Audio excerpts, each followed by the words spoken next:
13 korban tewas ledakan amunisi tidak layak pakai milik TNI Angkatan Darat dibawa ke Rumah Sakit Umum Daerah Pamengpek, Kabupaten Garut, Jawa Barat. Satu persatu keluarga korban datang ke kamar jenazah untuk memastikan kerabat mereka. 4 anggota TNI yang menjadi korban berhasil diidentifikasi pada Selasa dini hari. Jenazah pun langsung dibawa keluarga. Sementara itu, 5 warga sipil yang menjadi korban juga telah berhasil diidentifikasi. Tetapi jenazah belum diizinkan untuk dibawa keluarga karena masih diperiksa oleh tim DVI. Kalau yang udah teridentifikasi dari anggota ada 4 orang, dari masyarakat sipil ada 5 orang. Oh, 5 orang. Di 9 ya Bu ya? Sudah bisa berapa Bu yang belum bisa diteridentifikasi? 4. Sudah bisa diserahkan ke keluarga belum? Belum. Masih harus diperiksa sama tim DVI. Kapuspen TNI Maizen Kristomesianturi bilang lokasi pemusnahan merupakan lahan milik BKSDA Kabupaten Garut yang sudah rutin digunakan untuk memusnahkan amunisi kadaluarsa. Sementara itu, warga yang ada di lokasi kerap kali datang saat pemusnahan amunisi untuk mengambil sisa amunisi yang diledakkan untuk dijual. Kedepan TNI akan mengatur lebih ketat untuk memperbolehkan warga memasuki lokasi setelah proses peledakan selesai. Informasi awal yang kita terima, kebiasaan masyarakat di sana adalah apabila telah terjadi pemusnahan, peledakan, maka mereka akan mendatangi tempat itu untuk mengambil logam, ada kuningan, ada tembaga, ada besi, sisa dari munisi yang diledakkan tadi. Setelah dikumpulkan ini akan menjadi nilai jual, ada nilai jualnya, dijual ke tempat pengepulnya, ya munisi, ada kuningan, ada tembaga, ya. Nah itu kan jadi duit ya gitu ya, jadi ada nilai keuntungan. Nah itulah yang analisis kita yang dicari oleh masyarakat untuk mengumpulkan logam-logam tadi. Ledakan amunisi milik TNI bukan kali ini saja terjadi. Beberapa waktu lalu, truk TNI bermuatan amunisi terbakar dan meledak di Tol Gempol Pandaan, Pasuruan, Jawa Timur. Truk saat itu membawa sejumlah prajurit TNI yang baru saja purna tugas dari Papua. Akibatnya, 1 anggota TNI meninggal dan 1 lainnya terluka. Tim Liputan, Kompas TV.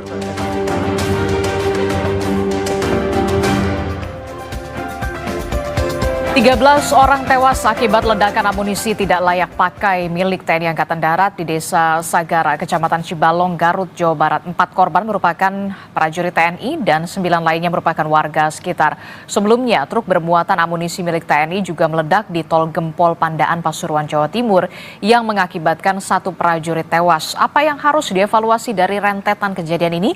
Kita bahas bersama di pagi hari ini melalui sambungan daring bersama Kepala Badan Intelijen Strategis Kabais TNI tahun 2011 hingga 2013, Laksda TNI Purnawirawan Soleman Ponto, dan juga ada Guru Besar Politik dan Keamanan Universitas Padjadjaran Bandung, ada Profesor Muradi. Selamat pagi Bapak-Bapak.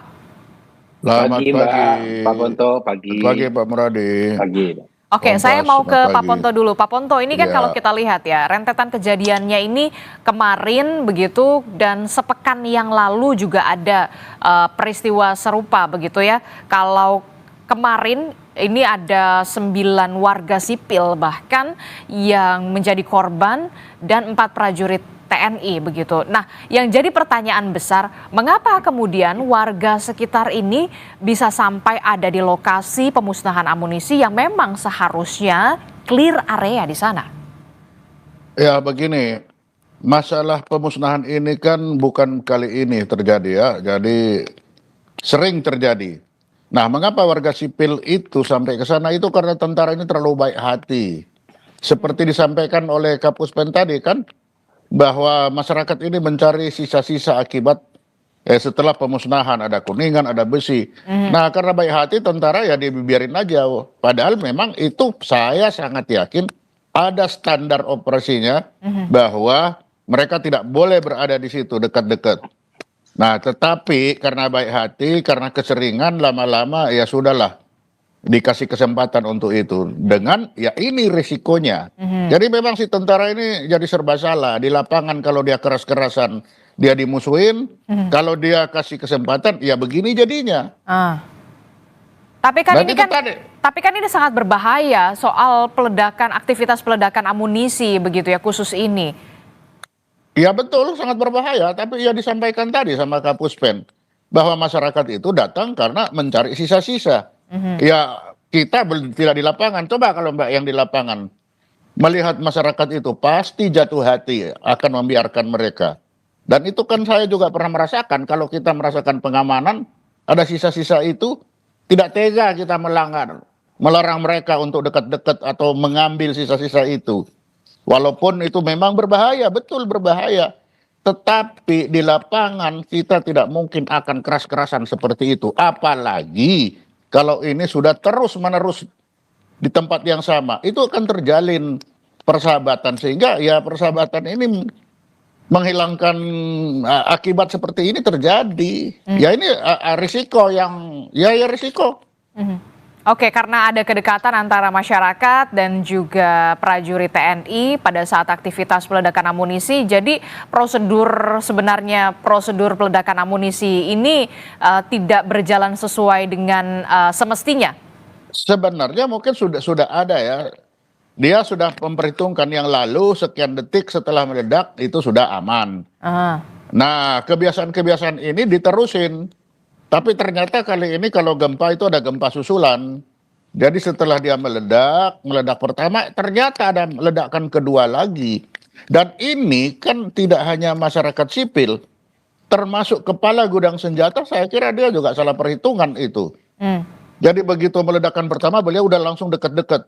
Nah, ternyata untuk memeriksa hasil. Tapi ternyata ada ledakan kedua, makanya di situ yang kena tidak hanya masyarakat sipil, tapi ada tentara juga yang di sana. Tentunya mereka ini mengamankan, jangan dekat-dekat dulu, kita duluan. Tapi masyarakat sudah datang dan mereka juga akhirnya kan korban juga. Nah, di sini saya bisa melihat bahwa kebiasaan-kebiasaan yang lalu mungkin setelah ledakan pertama tidak disusul dengan ledakan kedua, sekarang ada ledakan kedua. Oke, Prof, ini kan kalau kita lihat sebenarnya prosedur peledakan amunisi kadaluarsa ini kan memang sebenarnya sudah ada SOP-nya. Nah, kalau dari peristiwa yang kemarin kita lihat, Anda melihatnya seperti apa? Apakah memang ada unsur dugaan kelalaian di sana atau kemudian seharusnya memang harus ada pembaharuan prosedur soal ini?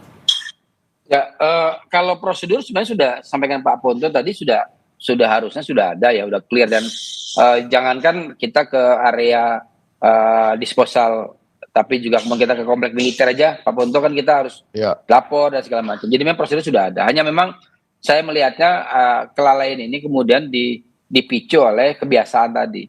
Saya berkali-kali mengingatkan juga bahwa ini bukan barang buangan normatif ya, tapi juga barang buangan yang perlu kemudian di cross check betul. Katakanlah misalnya tadi begitu meledak, ada ditunggu sekian jam, sekian hari, kemudian baru di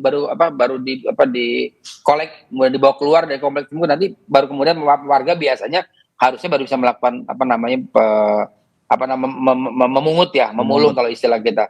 Nah, di situ yang kemudian tidak terjadi. Bisa jadi ada dua, Mbak. Mungkin pertama berkaitan soal karena kedekatan kemudian biasa dan sebagainya. Yang kedua ada sedikit mungkin kemalasan Pak Ponto.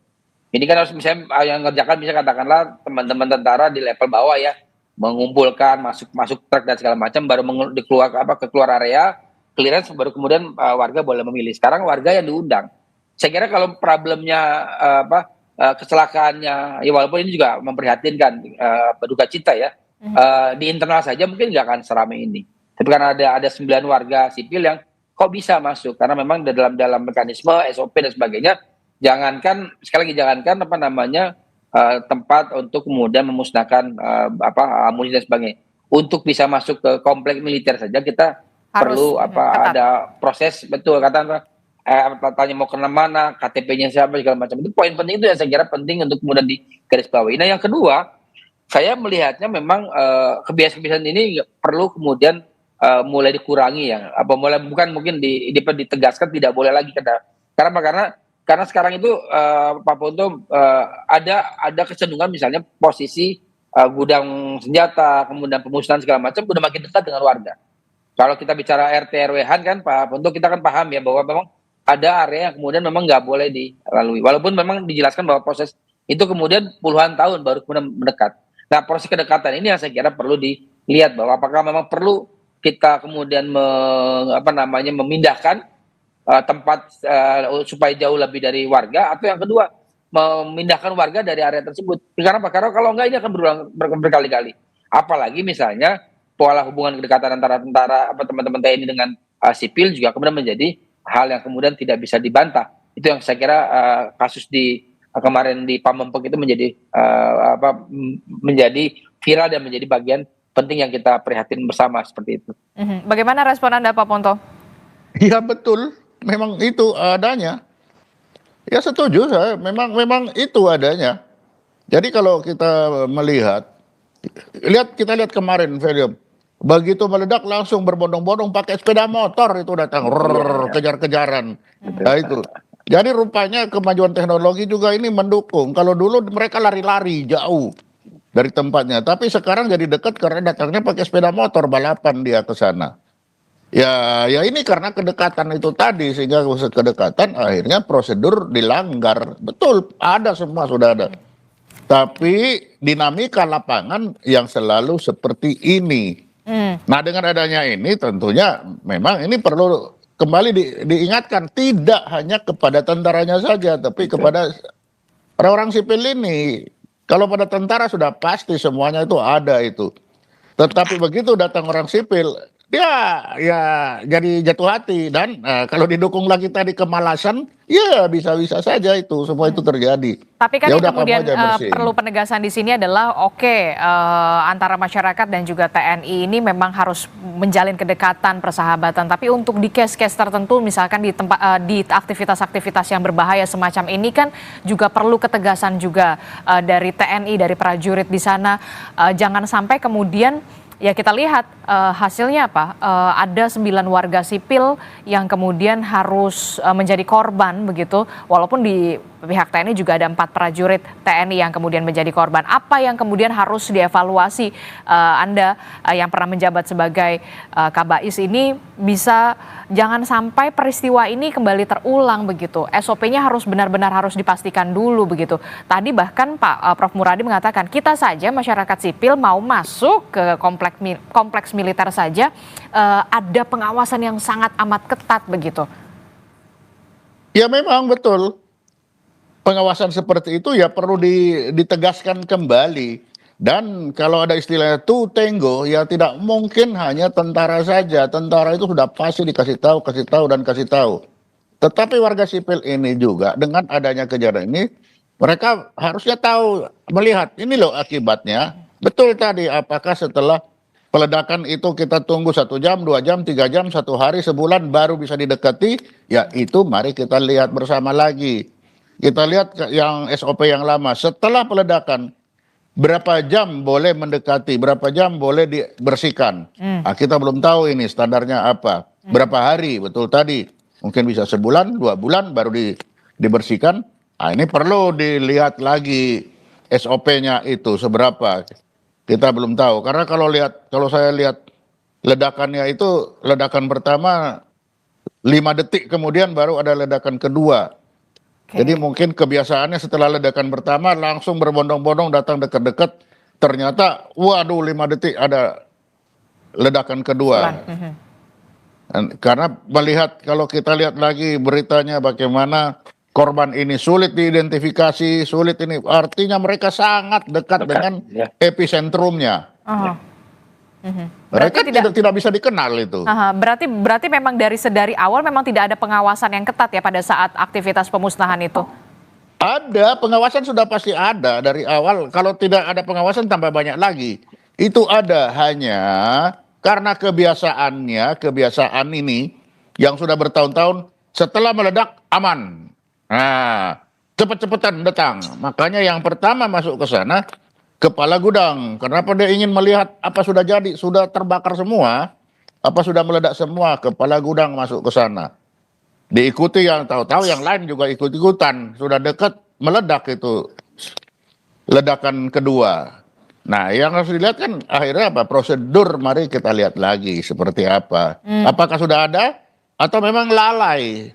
Mungkin aturan sudah ada, nanti sejam, 2 jam, 3 jam baru boleh mendekat. Tapi dari ini penilaian dikatakan Anda lain. ada dugaan kuat kelalaian di sana?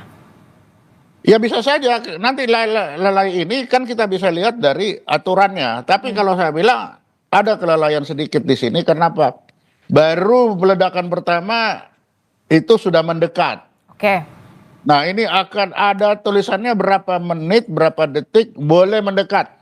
Kita bisa bilang salah kalau sudah ada di situ. Tapi kalau prosedur yang ada 1 menit atau 1 detik setelah meledak boleh mendekat, ya tidak salah dia. Tapi kalau ada seperti Pak Prof Muradi bilang tadi, nanti sebulan baru boleh dekat, dia keliru. Nah kita lihat dulu makanya aturannya seperti apa kan begitu. Prof Muradi, poin kritis apa yang kemudian bisa Anda sampaikan dari peristiwa ini begitu ya? Karena kan ini bukan peristiwa kali pertama ya terjadi. Sepekan yang lalu di 5 Mei 2025 truk TNI bermuatan amunisi terbakar di Tol Gempol Pandaan, Pasuruan, Jawa Timur. 1 prajurit meninggal dunia, kemudian 1 lainnya luka berat. Kemarin bahkan ada 4 prajurit, 9 warga sipil. Apa yang kemudian harus dalam tanda kutip dibenahi atau menjadi evaluasi secara menyeluruh dari institusi Polri soal ini, termasuk juga soal institusi TNI, maksud saya institusi TNI dari aktivitas berbahaya semacam ini, termasuk juga soal lokasi. Kalau tidak salah ini kan lokasi BKSDA ya. Pertama tadi yang soal BKSDA RT RW Han. Itu kan harusnya memang area militer, mungkin nanti Pak Ponto bisa menjelaskan detail ya. Itu antara 30 sampai 50 km. Itu apa areanya jauh dari area komplek perumahan dan luar pemukiman. Itu poin pertama. Yang kedua, area tersebut memang harus khusus untuk RT RW Han. Dan itu sudah diatur sebenarnya. Memang problemnya begini, yang kemarin disampaikan sama Kapus Pen bahwa memang 30 tahun lalu masih ke daerah kosong. Begitu kemudian setelah 30 tahun warga mendekat. Nah, proses mendekat itu adalah karena kita nggak tegas terkait dengan RT RW-an tadi. Tidak tegas dengan misalnya warga-warga ataupun orang yang mendekat dengan oknum-oknum yang ada di dalam maupun di luar, akhirnya mereka merapat itu. Jadi kalau tiba-tiba misalnya kayak Pindad dulu waktu saya masih 25 tahun lalu Pak Ponto, itu kan jauh, itu sawah di tengah-tengah. Sekarang sudah pemukiman, jadi saya bilang Pindad sudah nggak layak misalnya untuk jadi industri berat militer di situ gitu, harus digeser. Makanya kemarin Pak Ramijat mengusulkan pindah ke Lampung Selatan. Itu kan menurut saya menarik, itu poin pertama. Yang kedua, bicara soal aturan ini kalau kita detail, saya ada hampir 10 aturan dari mulai Kepres, Kemenhan, Permenhan, kemudian PP, Perpol, bahkan Perkap Polri dan sebagainya. Itu nggak ada secara detail menjelaskan soal disposal tadi, pemusnahan. Yang ada adalah pembelian, pengadaan, penggunaan, kemudian habis pakai. Nah, yang habis pakai ini yang saya kira penting kemudian dijelaskan. Apakah memang itu menjadi bagian dari tanggung jawab hanya pengguna saja, atau bersama dengan misalnya produsen. Kalau misalnya ngelihat alur dari berbagai negara ya, itu kan dari A sampai Z ya, dari hulu hilirnya melibatkan teman-teman produsen. Katakanlah misalnya kita punya Dahana, kita punya Pindad gitu ya. Nah kemudian mereka bisa menjadi supervisi di situ. Saya Pak Ponto kemarin sebelum itu dijelaskan, saya membayangkan memang yang sipil itu ada orang-orang yang kemudian expert di bidangnya. Ternyata pemulung gitu kan. Jadi begitu kemudian ini ada prosedur yang saya kira dilewati. Yang kedua, dari sini dari Perpol tadi saya kira penting untuk kemudian dibahas secara detail di undang-undang Pak, supaya mengaturnya hulu hilir, di mana kemudian pelibatan misalnya produsen, bahkan misalnya katakanlah importir gitu ya kira-kira, untuk kemudian sampai pada level disposal. Itu poin kedua. Yang ketiga saya kira juga penting juga kita melihat bahwa proses ini tidak berdiri sendiri. Jadi memang saya sama setuju dengan Pak Ponto bahwa ini kecelakaan, tapi kecelakaan yang kemudian sebenarnya sesuatu yang kemudian berulang. Berulang apa artinya? Orang kemudian membiarkan publik datang. Harusnya jangankan orang asing ya Pak, orang luar, orang keluarga aja kita nggak boleh masuk. Kalau kita mau misalnya area-area yang sifatnya terbatas, terlarang dan sebagainya. Dan terakhir saya kira, kalaupun kemudian ini dijadikan pijakan, saya kira Pak Ponto 2007-2008 kemarin kita sempat bahas soal RUU bahan peledak dan senpi ya. Dan saya kira saya ingat Pak, waktu itu ada teman-teman yang mendiskusi itu supaya kemudian menarik lebih tinggi lagi supaya mekanisme perpol, perkap, permenhan dan sebagainya itu bisa kemudian merujuk ke itu, ke undang-undang. Sejauh ini saya kira baru terbatas pada segmentasi tadi, misalnya teman-teman di polisi punya sendiri, teman-teman di Angkatan Darat sendiri, Angkatan Laut sendiri dan sebagainya. Padahal membayangkan itu menjadi kemudian karena dia bagian dari kebijakan harusnya satu tempat yang sama. Makanya RT RW Han itu Pak Ponto, Mbak, itu saya kira menjadi penting. Kenapa? Supaya tidak lagi pinjam ke BKSD, tidak lagi, tapi memang punya teman-teman tentara, teman-teman TNI yang kemudian memang diberikan oleh negara untuk diolah dan digunakan oleh teman-teman TNI sebagaimana mestinya, seperti itu. Jadi perlu ada lokasi yang dipusatkan menjadi lokasi ketika memang aktivitas pemusnahan ini dilakukan begitu ya, tidak harus meminjam lagi begitu lahan dari BKSDA dan juga misalkan lahan milik orang lain begitu. Karena di undang-undang di RT RW Han ada memang diberikan kewenangan itu, tapi kan saya tidak tahu apakah ini kemudian dimanfaatkan secara optimal atau tidak. Sejauh ini saya kira saya lihat aturannya ada di Jawa Barat, bahkan ada beberapa titik yang kemudian menjadi area yang memang diperuntukkan oleh teman-teman militer. Nah, artinya maksud saya perlu kemudian juga dilihat secara political policy ya, supaya prosesnya jauh lebih ketat dan lebih terukur. Karena kalau misalnya dikasih ini loh, ada lahan, misalnya lahan 20 hektar gitu untuk AB dan sebagainya. Kalau itu kemudian tidak dikuatkan dengan political policy yang jauh lebih ketat, ini tidak akan diolah dengan baik, Mbak. Artinya apa? Artinya memang yang dikhawatirkan oleh Pak Ponto, oleh teman-teman tadi akan kejadian berkali-kali. Tanahnya kemudian sudah ada, ini udah tahu ini akan ada komplek militer gitu misalnya, mereka nggak tahu untuk apa itu kan. Pasti jika jauh dari itu akan ada komplek perumahan baru, ada kemudian pemukiman baru, ada misalnya mohon maaf ada warung baru, kafe baru dan sebagainya. Akhirnya kemudian belum dibangun sudah dikepung oleh mereka. Itu yang saya kira perlu kemudian secara komprehensif kebijakan ini bisa ditarik secara terpusat dulu supaya kemudian tata kelolanya jauh lebih baik.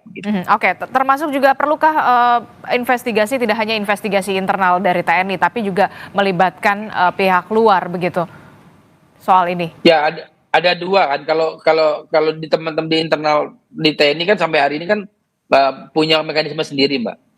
Artinya memang itu akhirnya ke internal policy juga, apakah memungkinkan. Sejauh ini kan sebenarnya proses itu sudah dilakukan ketika ada ledakan, kemudian ada teman-teman polisi datang, teman-teman CPM datang dan sebagainya, ada proses itu. Tapi kan ada batasan tadi. Apakah memang dibuka atau tidak? Sejauh ini sih menurut undang-undang memang itu menjadi kewenangan teman-teman di internal. Apakah kemudian nanti misalnya Pak Ponto dan teman-teman misalnya mengundang investigasi yang jauh lebih besar, saya kira itu menjadi penting untuk dilihat. Kenapa? Karena ini akan menjadi ukuran teman-teman di luar juga melihat kita menata kelola alutsista dan sebagainya. Kenapa? Karena dalam proses tadi yang saya bilang hulu hilir tadi dilakukan, itu akan menjadi ukuran bahwa Indonesia secara negara memang sudah layak misalnya untuk bisa menjadi pasar, menjadi produsen yang jauh lebih baik di masa akan datang begitu.